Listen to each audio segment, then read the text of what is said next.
Everyone, ముందుగా మీ అందరికీ ఉగాది శుభాకాంక్షలు. ఈ సంవత్సరం మీ అందరికీ కూడా అంతా మంచి జరగాలని మనస్ఫూర్తిగా కోరుకుంటున్నాను. సో, ఉగాది ముందు రోజు కొత్త అమావాస్య ఉంటది కదా! సో, ఆ రోజు మేము గ్రామదేవి గుడికి వెళ్తాము.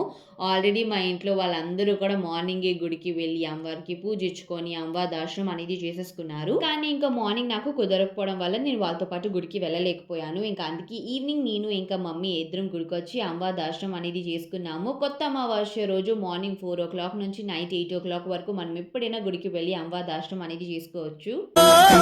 సృష్టికే దీపమా, శక్తికే మూలమా, సింహరథమే నీదమ్మా, అమ్మ దుర్గమ్మ భక్తులను దీవించుమా.